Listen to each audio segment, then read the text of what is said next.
Assalamualaikum warahmatullahi wabarakatuh. Perkenalkan saya Kalista Cindy Damayanti, absen 9 dari kelas 10 MIPA 4, akan membacakan kembali jurnal biografi yang telah saya tulis berjudul Pierre Tendean.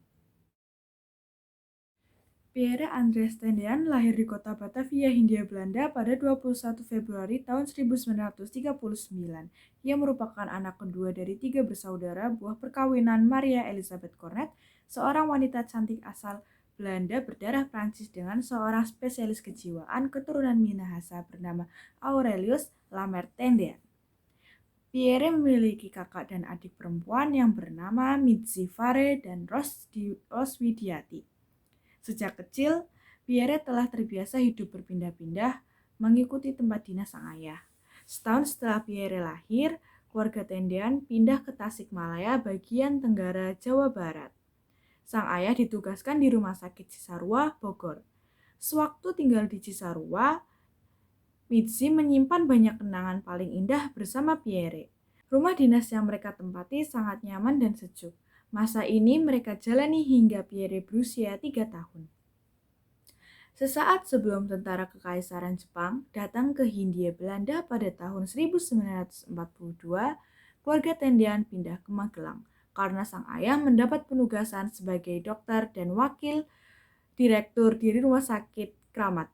Di rumah Magelang ini juga menjadi saksi kelahiran Ros, anak ketiga keluarga Tendean.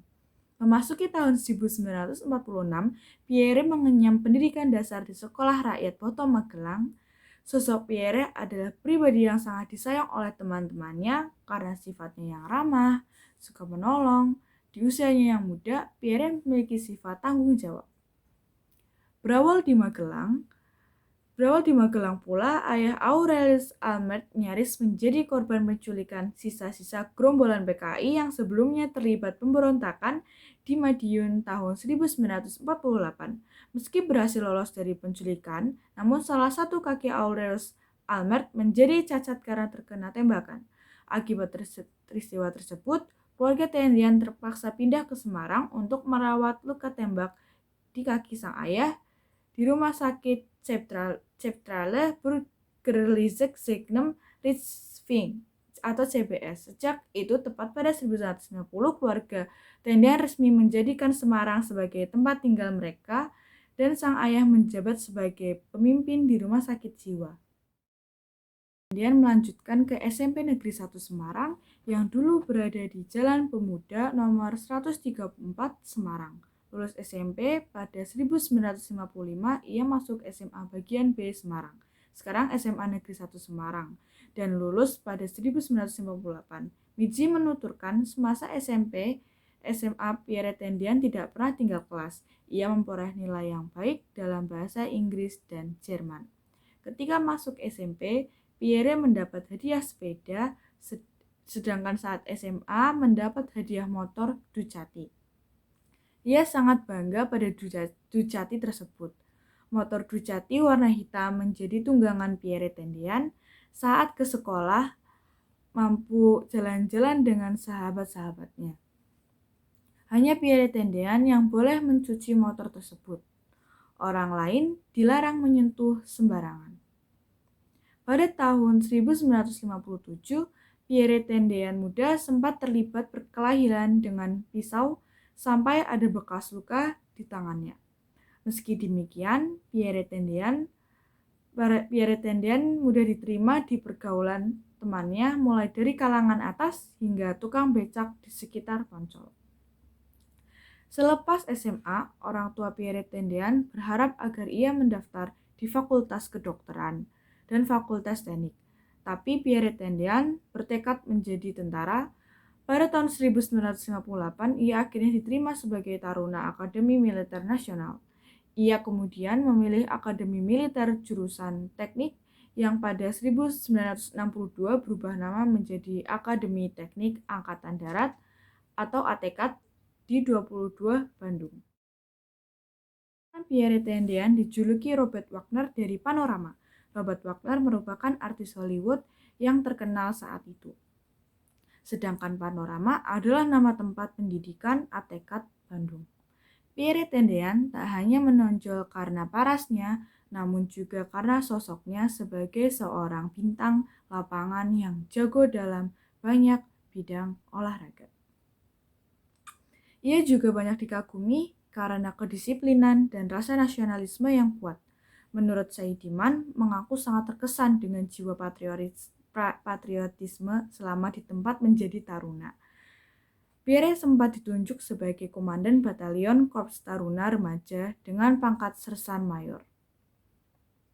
Pierre bertemu dengan sosok wanita yang bernama Rukmini. Pada saat ia ditugaskan sebagai komandan batalion Tempur 2 Kodam Bukit Barisan di Medan 1963. Mereka pertama kali bertemu saat Pierre diajak sahabatnya untuk bertandang ke rumah Caimin, dan Rukmini adalah merupakan anak dari Caimin. Saat itu Pierre masih berpangkat Letnan 2. Keduanya saling jatuh hati. Pierre awalnya tak tertarik soal urusan hati, namun karena sikap Rukmini yang lemah lembut dan pemalu dan sopan membuat Pierre jatuh cinta. Rukmini ternyata juga jatuh cinta, tapi ia tidak melihat ketampanan semata, tapi sikap humoris dan kecerdasan yang membuat kagum. Saat Rukmini masih duduk di SMA, usia keduanya terpaut cukup jauh, yaitu 8 tahun. Hubungan yang dijalani Pierre tidak mudah, keduanya harus menjalin hubungan jarak jauh, karena Pierre tak lama berdinas di Medan. Pada pertengahan tahun 1963, Pierre pindah ke Bogor karena harus mengikuti intelijen yang dipersiapkan dalam operasi Dwi Kora. Ia juga ditugaskan di garis depan dalam misi perdamaian di Kongo, Afrika pada saat itu. Namun, keduanya tidak meragukan kesetiaan masing-masing dan mereka pun saling berbalas-balasan surat. Pada tahun 1965, ia berniat untuk mempersunting gadis pujaannya. Namun, baik Rukmini atau Pierre, mereka sama-sama tidak tahu bahwa itu semua akan berakhir menyedihkan. Setelah memantapkan hatinya, pada Juli 1965, Pierre melamar sang kekasih. Keduanya berniat melanjut ke jenjang pernikahan. Pernikahan keduanya akan dilaksanakan pada November 1965. Namun, rencana pernikahannya harus terkubur dalam-dalam karena Pierre tewas di malam 30 September 1965. Bersama jenderal lainnya. Pada 15 April 1965, Kapten Tendian mulai dipromosikan menjadi Letnan 1 atau Letu dan pengawal pribadi Jenderal Abdul Haris Nasution menggantikan Kapten Manulang yang gugur saat menjaga perdamaian di Kongo. Dalam memenuhi panggilan tugas jilid 6 masa kebangkitan Orde Baru yang ditulis Jenderal Nasution, ia mengenang sosok Pierre Tendian sebagai ajudan termuda yang pernah mendampinginya. Pierre Tendian cukup dekat dengan kedua anaknya, Jenderal Nasution, yaitu Ade Irma Suryani dan Hendrianti Sahara Nasution. Pada 30 September, Pierre Tendian seharusnya berada di Semarang untuk menghadiri ulang tahun ibunya. Namun, ia mengundur kepergiannya tersebut karena sedang bertugas menjadi ajudan di kediaman Jenderal Nasution, Jalan Teguh Umar nomor 40, Jakarta Pusat. Saat pasukan Cakra Birawa datang, Pierre Tendian sedang beristirahat di ruang belakang rumah Jenderal Nasution. Ia terbangun dengan suara tembakan dan keributan dari bagian depan rumah. Pasukan tersebut bertanya, "Siapa Pierre Tendian?" dan dijawab, "Saya ajudan Jenderal Nasution." Sayangnya, pasukan penculik hanya mendengar Nasution dan langsung membawa Pierre Tendian yang dianggap sebagai Jenderal Nasution. Ia pun disiksa di lubang buaya bersama beberapa korban G30 SPKI lainnya. Diketahui bahwa Pierre Tendian mendapat 4 tembakan dari belakang oleh anggota pemuda rakyat yang bernama Kodik.